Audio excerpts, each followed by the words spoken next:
Hello, so today I'm going to be showing you how to set up Sourcebot, an open source news platform that allows WordPress blogs and sites to create a messenger platform bot without any coding required. Okay, so the first step would be to visit github.com/European Journalism Center/Sourcebot. Once you've done that, you want to scroll down until you get to deploy. What you want to do is click on that link and then start the deploy process. So to do this, you must have created a Heroku account.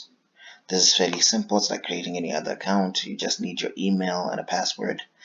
And once that's done, you should be able to do this without any problems. If you don't already have an account, it will prompt you to create an account first. So first you want to give the application a name.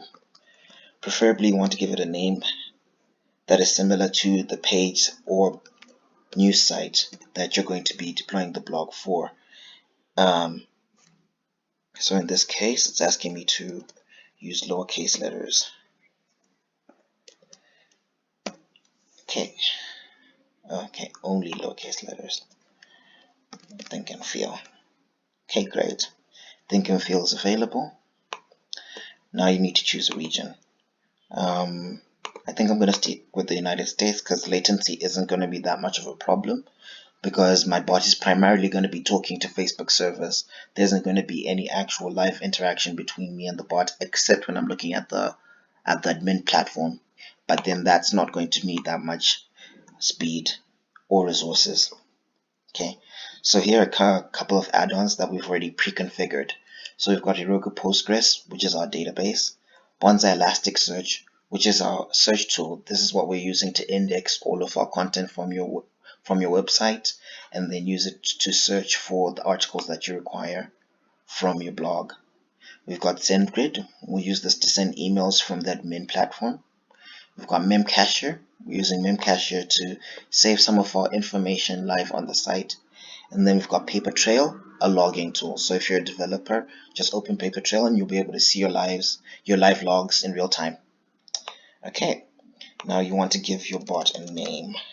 For our bot, I think we're going to call it Think and Feel. Think and Feel. Okay, now we get to the access token.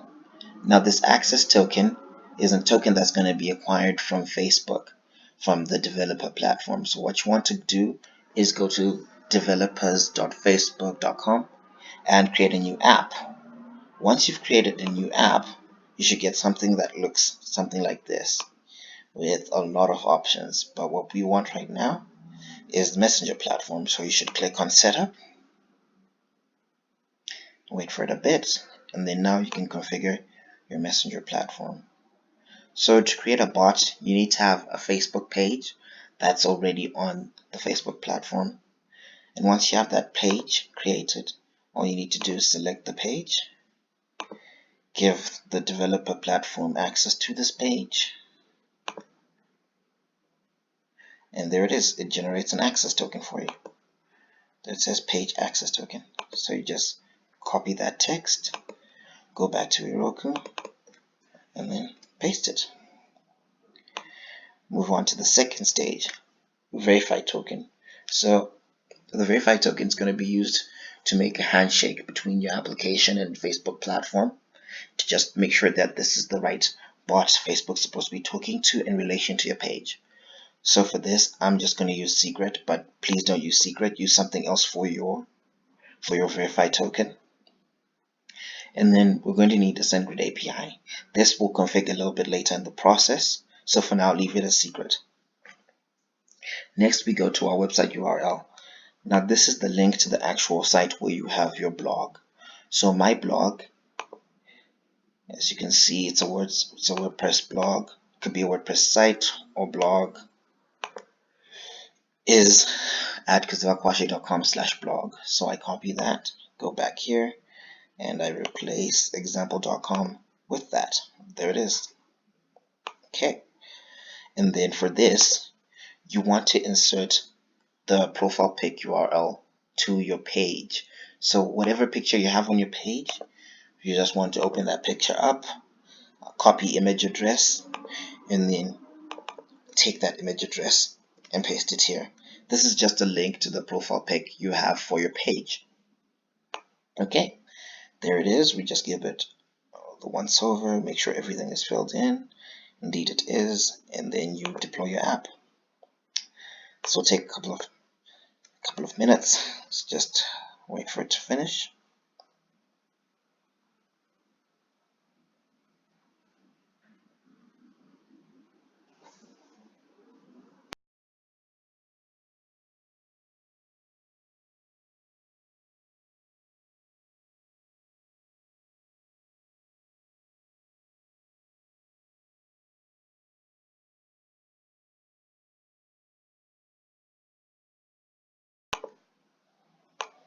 Okay, there it is. So your app has been deployed successfully.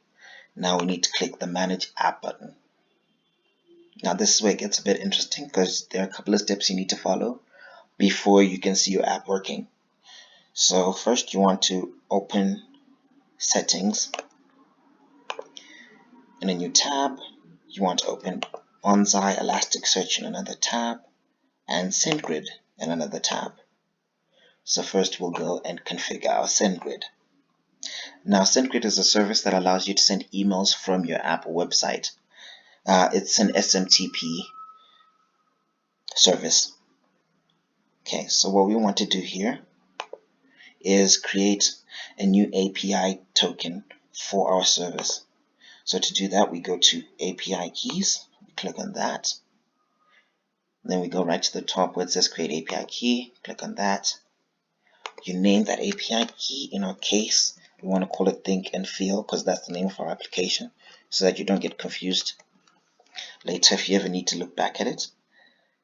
Then we create it, and there it is. There's our API key. Please make sure this is secure because this is an API key that is used to identify your application when it tries to handshake with SendGrid. I will be deleting this application the moment this video is done, so I don't really need to hide it for now. But in your case, make sure this is secure, and this will only be shown once, so make sure that it's copied first before you close the page.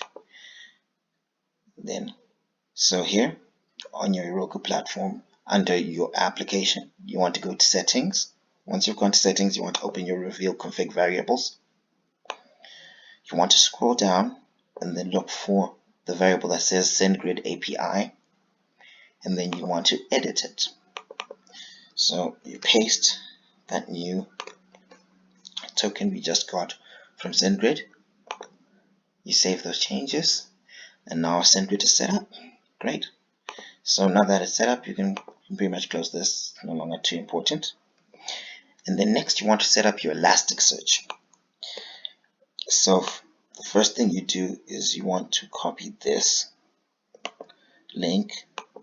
This as well is something you don't want to show to the world. This is not a public link. This is a link with your username and your password. So you want to make sure that this is kept securely somewhere hidden. In my case, I'll be deleting this as well the moment I'm done with this, but make sure that no one gets access to this because they'll now have access to your Elasticsearch cluster. So you copy this link and then you go to your WordPress news site or blog. So what you do is, first things first, you want to install a plugin called ElasticPress. You can find this under plugins, install, add new, and then search for ElasticPress. It's very easy to find. And once that's done, what you want to do is you want to click on Settings on the Settings cog. You can do that right now actually.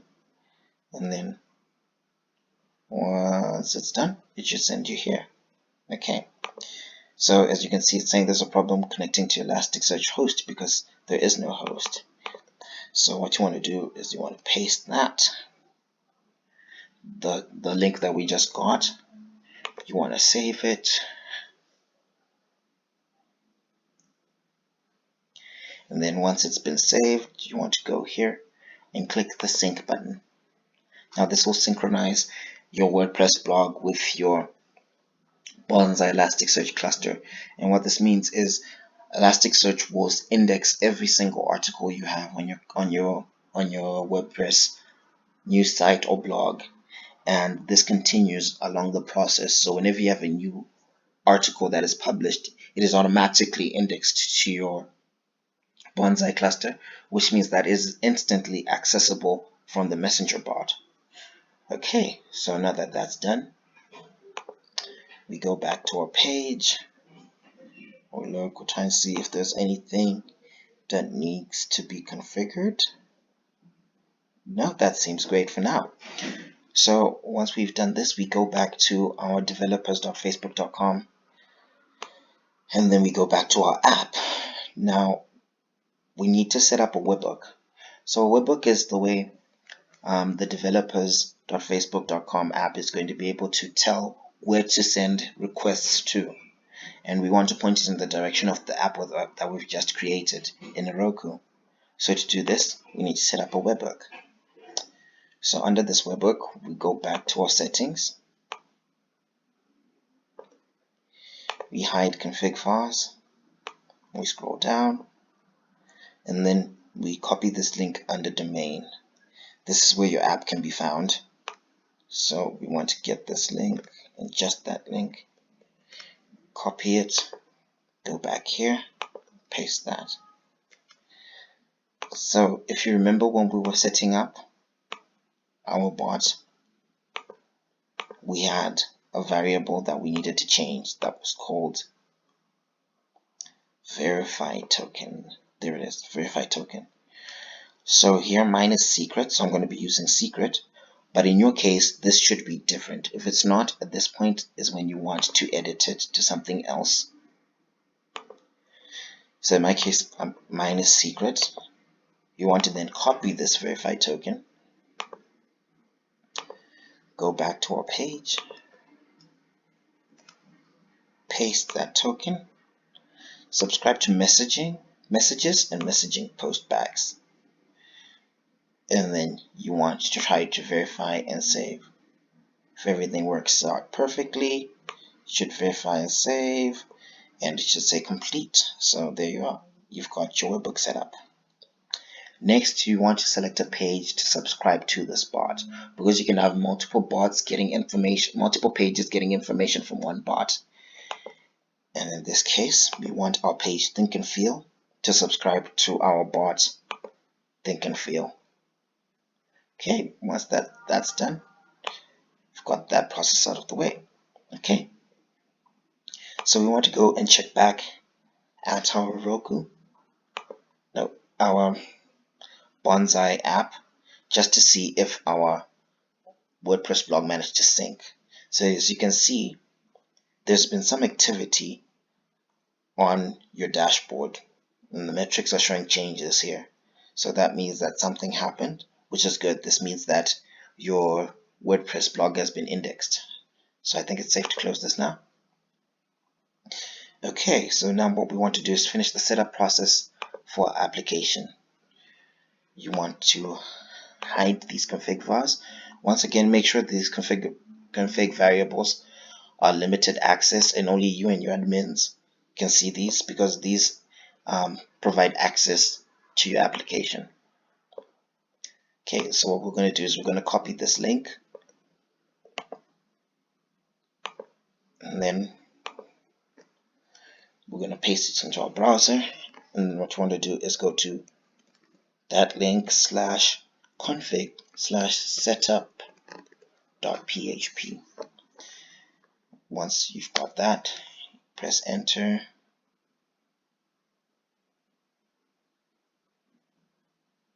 and then wait for it a second. There it is, setting up database, done.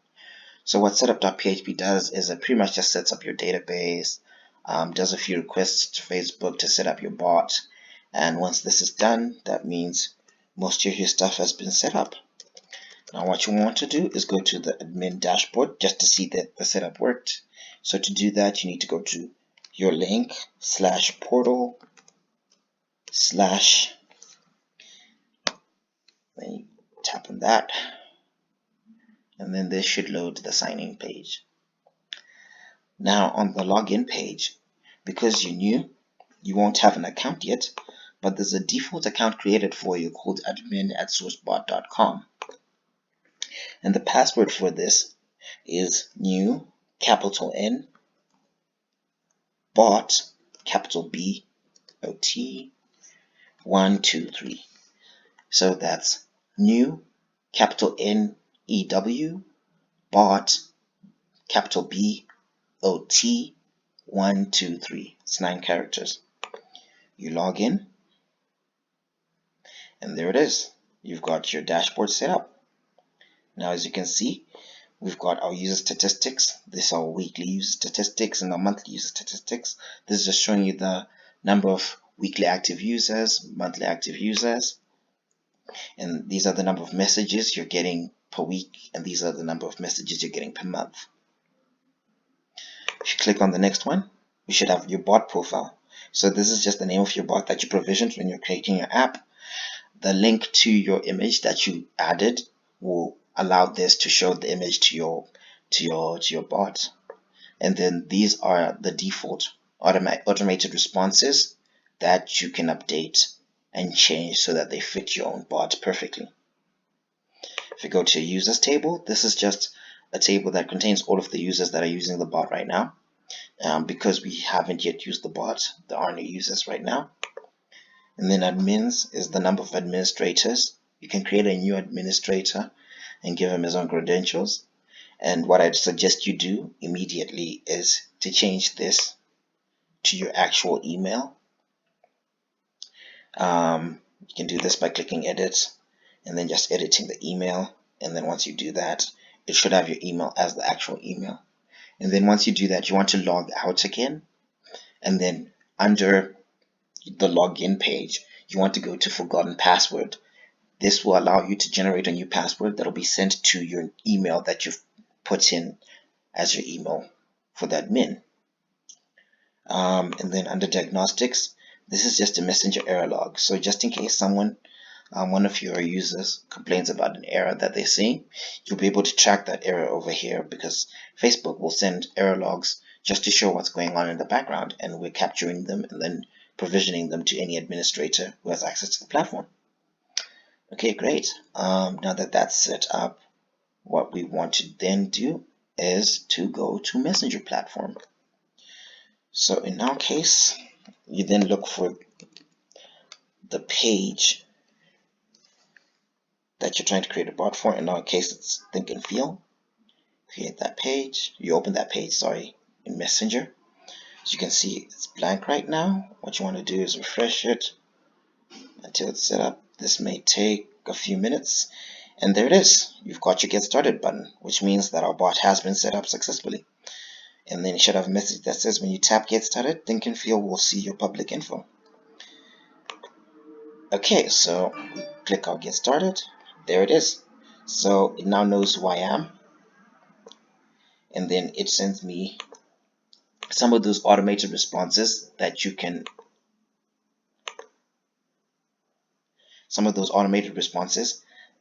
update and make to suit your own bot. So these are the automated responses. You just update them and make them suit your own bot. And there it is. You've got a working bot. And then, just to show that our bot is connected to our website, there it is. We've got our latest articles. So these are put in order of publishing. And then if you want to read more on a specific article, you click on that. And there's our article. Now if you scroll back to the top, you'll notice there was a button that said Open Site.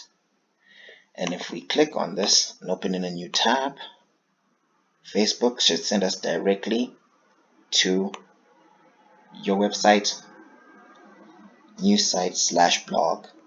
And there it is. Once you've got your bot set up and it's responding to you, if you go back to the dashboard, you should be able to see the user who's just messaged you. If you click View More, you'll be able to see the messages that they've sent. So this is just the ID of the article that they requested to see. So you can see that individual article. And then this is them requesting the latest the latest news articles. And then this is just them pressing the get started button when they initiate the conversation with the bot. And if we go to the dashboard, there it is. You've got one new user, and this is for week 1, which is when you create the bot. And we don't have anything yet for week 2. We've got nothing for the 30-day cycle because our cycle's just begun.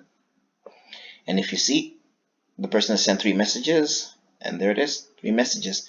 Same thing applies to the monthly messages. We don't have anything yet because there's nothing to be added to the monthly cycle yet. It'll wait until the end of the 30-day cycle. Great. Oh yeah, and if we go to Diagnostics, you'll see that we've got like some error messages. So we simulated some of these error messages so that you would see how it would look once the bot has been installed. So anytime you have any problem, there should be an error log that tells you what's going on, and if you Google that error message, you should be able to get some context of what possibly could be wrong with your bot. Though this probably won't be necessary unless you're a developer. Okay, so this is Sourcebot. Thank you.